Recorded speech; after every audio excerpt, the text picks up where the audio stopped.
பிஸ்மில்லாஹ் ரஹ்மான் ரஹீம். கண்ணியமிக்க சகோதர சகோதரிகளே, அல்லாஹ்வின் நல்லடியார்களே, அஸ்ஸலாமு அலைக்கும் வரஹ்மத்துல்லாஹி வரகாத்துஹு. அல்ஹம்துலில்லாஹ். அல்லாஹும்ம ஸல்லி அலா முஹம்மதி வஅலா ஆலி முஹம்மதி வபாரிக் வஸல்லிம். இன்னைக்கு நம்ம பாத்தீங்கன்னா சிறப்புக்குரிய நாள்ல இருக்கிறோம். இதுவும் ஜும்மாவுடைய நாள் அப்படிங்கிறது இரவு வரையுமே நம்முடைய துவாக்களை ஏற்றுக்கொள்ளக்கூடிய ஒரு சிறப்பான நாள். அதனால இரவு வரையும் நீங்க இந்த ஒரு அமலை என்ன பண்ண முடியும், செய்து கொள்ள முடியும். ஜும்மாவுடைய நாள்ல எப்ப நமக்கு அந்த ஒரு பாக்கியம் கிடைத்தாலும் நம்மளுடைய துவாக்கள் வாரக்கணக்கா கேட்டது கூட கபுலாக கூடியதாக இருந்து கொண்டிருக்கு. அந்த வாய்ப்பை நீங்க தவற விடாதீங்க. அப்படி நம்ம துவா கபுலாகணும்னா நம்ம என்ன சொல்லணும் அப்படிங்கறத நம்ம இதை சொல்ல போறோம். ஒண்ணு ஒரு திக்ரு, இன்னொன்னு பாத்தீங்கன்னா ஒரு துவா. இது ரெண்டையும் சேர்த்து நீங்க இந்த நாள்ல ஓதுங்க. ரொம்ப ஒண்ணும் கஷ்டம் இல்ல. ஸ்கிரீன்ல பாத்தீங்கன்னா உங்களுக்கே தெரியும். யா அர்ஹமர் ராஹிமீன் அப்படிங்கக்கூடிய திக்ரை முதல்ல 100 தடவை ஓதணும். யா அர்ஹமர் ராஹிமீன் அப்படின்னு என்ன அர்த்தம்?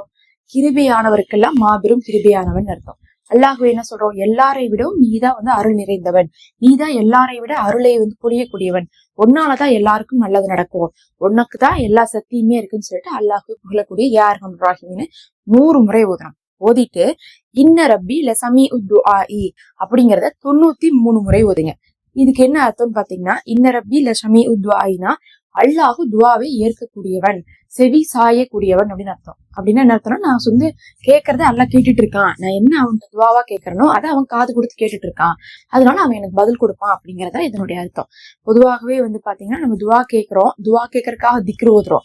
ஆனா துவா கேட்டதுக்கு பிறகு துவா கபுலாகிறதுக்காகவும் துவா ஓதணும். நபி அவர்கள்லாம் அப்படிதான் ஓதிருக்காங்க. என்னுடைய துவாவை கபுல் செய்து கூடிய அல்லா அப்படின்னு ஓதிருக்காங்க. அந்த மாதிரி வரிசையில தான் இந்த இன்ன ரப்பி ஷமீ உத்வாயி அப்படிங்கிறது. அல்லாஹ் என்ன பண்றான், நம்மளுடைய துவாவை காது கொடுத்து கேட்கறான். அவன் செவி சாய்ந்து அதை நிறைவேற்றி கொடுப்பான்னு அர்த்தம். நிச்சயமாக அல்லாஹ்விடத்துல இதை ஓதும் போது நமக்கு ரொம்ப பவர்ஃபுல்லா இருக்கும். ஆனா இது எப்படி ஓதுறோம்னு பாத்தீங்கன்னா, முதல்ல நான் சொன்ன மாதிரி அதை 100 முறை ஓதிட்டு இதை 93 முறை ஓதிட்டு உங்க துவாவை கேட்கணும்.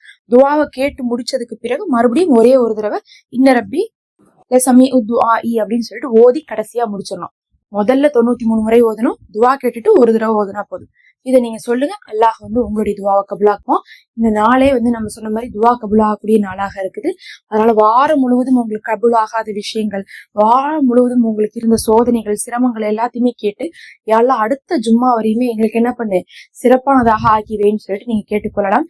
நிச்சயமாக ஒரு நாள் மாதிரி நமக்கு ஒரு நாள் இருக்காது. சில நேரங்கள்ல வாரம் ஃபுல்லா கஷ்டமா இருக்குன்னு நம்மளே வெறுத்து போயிருவோம். ஆனா அல்லாஹ் அடுத்து வரக்கூடிய வாரம் நமக்கு இதை விட ரொம்ப ரொம்ப சிறந்ததா அமைச்சு கொடுப்பான். அதனால ஒவ்வொரு ஜும்மாவை கிடக்கும் போது, ஜும்மானா ஜும்மாவுடைய மதியம் மட்டும் கிடையாது, ஜும்மாவுடைய நாள் அந்த இரவு வரையும், அந்த ஜும்மா கிழமை ஃபுல்லாவே நீங்க முடிக்கிற வரையுமே நீங்க அடுத்த வாரத்துக்கு உண்டான நல்லதை ஏதாவது ஒரு நேரம் கேட்டுக்கொண்டே இருங்க.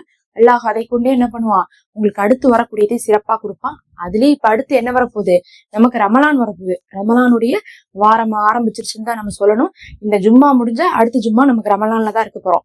அப்படின்னா அல்லாஹ்விடத்துல நம்ம ரமலானுக்காகவும் நிறைய துவா செய்து கொள்ளணும். ஒரு மாசம் ரமலானுமே நமக்கு எப்படி இருக்கணும், நோவு இல்லாம எந்த ஒரு சிரமமும் இல்லாம ஒரு மாசம் நோம்பையும் நல்லபடியா வச்சு முடிக்கணும். என் தேவைகள் எல்லாம் நிறைவேறணும். எனக்கு ரமலான் முழுவதும் நான் நற்செய்தியா கேட்கணும். ரமலான் முழுவதுமே எனக்கு பார்த்தா ஒரு மன நிம்மதி இருக்கணும். எந்த சண்டை சச்சரவு வரக்கூடாதுன்னு சொல்லிட்டு துவா செய்து கொள்ளுங்க. ரமலான் அப்படிங்கிறது வெறும் நம்ம நோன்பு வைக்கிறது மட்டும் கிடையாது.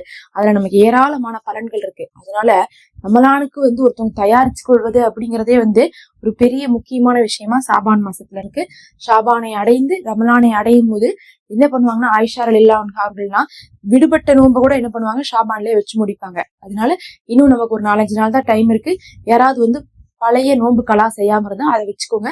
சிலர் சொல்லுவாங்க பராத்துக்கு பின்னாடி நம்ம நோன்பு வைக்கூடாதுன்ட்டு. அந்த மாதிரி ஹதீஸ்கள்ல சொல்லப்படல. ஏன்னா பராத்துக்கு பின்னாடியும் நபி அவர்கள் நோன்பு வச்சிருக்காங்க. எப்ப நோன்பு வைக்க கூடாதுன்னு பாத்தீங்கன்னா, ரமலானுடைய பிறை இன்னைக்கு தெரிய போகுது அப்படின்னு அந்த கடைசி நாள் ஷாபானுடைய நாள்ல நோன்பு வைக்க கூடாது. அதாவது நான் என்ன உதாரணம் சொல்றேன்னா, இன்னைக்கு நைட்டு பாத்தீங்கன்னா ரமலானுடைய பிறை தெரிய போகுது அப்படின்னு நம்ம எதிர்பார்க்கிறோம் அப்படின்டா, நம்ம நேத்து நைட் சகர் செஞ்சு இன்னைக்கு நோன்பு வச்சிருக்க கூடாது. அந்த கடைசி நோன்பு மட்டும்தான் ஒத்தையா வைக்க கூடாது. ஒத்தையா வைக்க கூடாதுன்னு என்ன அர்த்தம்னா, மாசம் பூரா ஷாபான்ல நோன்பு வச்சவங்க கடைசி நோன்பு வைக்கலாம், மாசம் பூரா வைக்காதவங்க கடைசியில வைக்க கூடாது. அது மட்டும்தான் நமக்கு அறிவிப்புகளை சொல்லப்பட்டு தவிர, பராத்துக்கு பின்னாடி நம்ம என்ன பண்ணலாம், அந்த கடைசி நாளை தவிர மத்த எல்லா நாளும் நம்ம நோன்பு வச்சுக்க முடியும். அதனால கலா நோன்பு இருந்தா பெண்கள் கலா செய்து விடுங்க. ஏன்னா பெண்களுக்கு மாதம் தோறும் பார்த்தா நமக்கு வரக்கூடிய மாதவிடாய் காரணமாக ரமலான்ல எப்படி ஒரு வாரம் நம்ம நோன்பு வைக்க மாட்டோம். 5 நோன்பு 7 நோன்புன்னு போயிருக்கோம். அதை எல்லாத்தையும் நீங்க என்ன பண்ணுங்க, சீக்கிரம் கலா செய்து கொள்ளுங்க. எந்த நாள் வேணா நம்ம கலா செய்து கொள்ள முடியும். சனி ஞாயிறு திங்கள் செவ்வாய்ன்னு சொல்லிட்டு உங்களால முடியறப்பெல்லாம் நம்ம கலா செய்வது ரொம்ப சிறப்பாக இருக்கும். அல்லாஹ்வே போதுமானவன். அஸ்ஸலாமு அலைக்கும்.